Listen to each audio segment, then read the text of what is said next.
Hai, selamat datang kembali di channel Kawan Review. Dan ya, seperti yang kalian tahu, aku sekarang lagi nggak di studio dan nggak bermodalkan suara doang. Agak berbeda, tapi tenang, walaupun hanya bermodalkan kamera handphone, tidak menggunakan profesional kamera, tetap video ini isinya review film.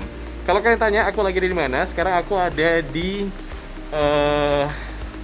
Bukit Lawang, tepatnya di Sumatera Utara, Kabupaten Langkat. Di sini ada tempat pariwisata. Kalau kalian tahu Gunung Leuser, salah satu gunung berapi yang ada di Indonesia, nah di sini ya tepatnya.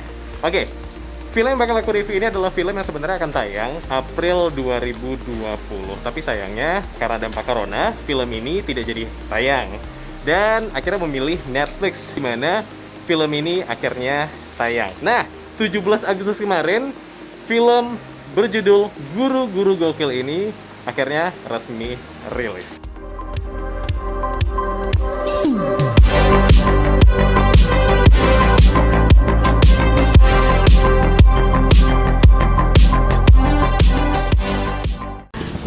Ya oke, balik lagi. Jadi film ini disutradarai sama Ria Simanjuntak dan diproduseri sama Dian Sastrowardoyo. Ini debut pertama Dian Sastro memproduseri sebuah film. Tapi kalau ngomongin soal sutradaranya, ini sutradara yang sempat ngedirect film Demi Ucok. Tahu dong, kalau ngomongin film Demi Ucok sama film Guru-Guru Gokil ini sebenarnya beda tipis, pengemasannya hampir sama, kemudian komedinya juga hampir sama. Nah, kalau teman-teman yang belum nonton, kalau kalian belum nonton film Guru-Guru Gokil, jadi film ini menceritakan tentang taat pribadi yang diperankan Gading Marten. Kebetulan taat pribadi ini setelah pergi dari rumah mencari nafkah dari satu tempat ke tempat yang lain, berusaha kayak ingin memperbaiki kehidupan dia. Jadi dia sebelumnya tinggal sama orang tuanya. Akhirnya setelah sepertinya di kota tidak bisa menemukan sesuatu, si taat pribadi ini kembali ke kampung halamannya. Sampai akhirnya dia dapat kesempatan untuk kerja sebagai guru pengganti di sebuah sekolah. Jadi dulu sebelumnya si taat pribadi ini pernah sekolah di SMA itu. Oke, singkat cerita, satu momen ternyata guru-guru di sana bakalan gajian. Jadi lusa lah gitu kira-kira. Tapi sayangnya uang tadi diambil sama para perampok.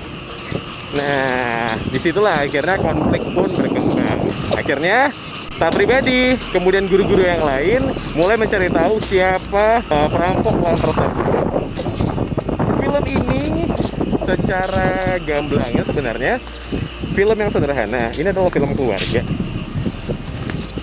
Oke, sebentar. Turun tangga dulu.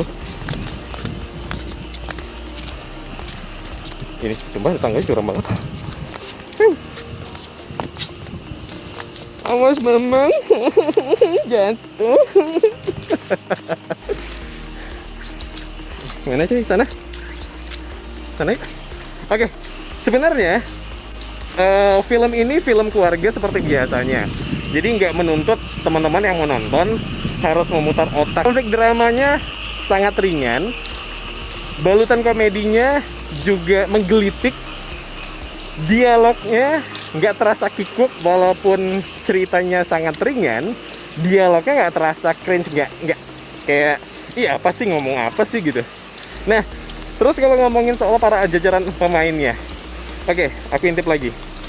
Yang ku ingat sih namanya Gading Marten. Oke, ada Dian Sastrowardoyo, kemudian ada Faradina Mufti, ada Boris Bokir, kemudian ada Kevin Ardilova, ada Asri Welas dan yang lainnya juga. Semuanya saling punya andil di film ini. So, kalau ngomongin soal jajaran pemainnya, sebenarnya gak ada yang salah sih. Oke, Guru-Guru Gokil sebenarnya film yang gak ribet sih. Tapi di sini kita bisa melihat sesuatu yang berbeda dari sebuah film yang mengangkat kehidupan di sebuah sekolah.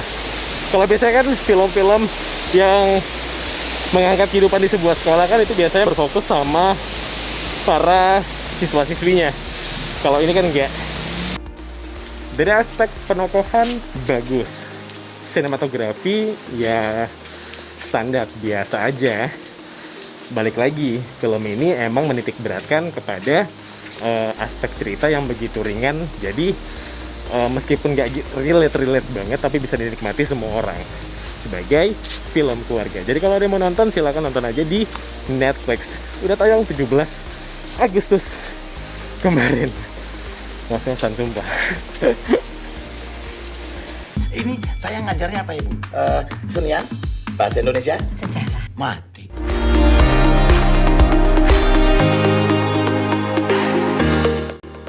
Oke, segitu aja dulu video kali ini. Dan sekali lagi, aku ada di Bukit Lawang di Kabupaten Langkat. Kalian bisa mampir ke sini kalau misalnya corona sudah berakhir ya. Oke, jaga kesehatan. Jangan lupa klik tombol like kalau yang suka, klik tombol dislike kalau tidak suka. Klik juga tombol subscribe dan bel notifikasinya biar nggak ketinggalan review-review terupdate lainnya. Kalau gitu aku Zen pamit undur diri. Terima kasih. Jaga kesehatan dan jangan lupa bahagia.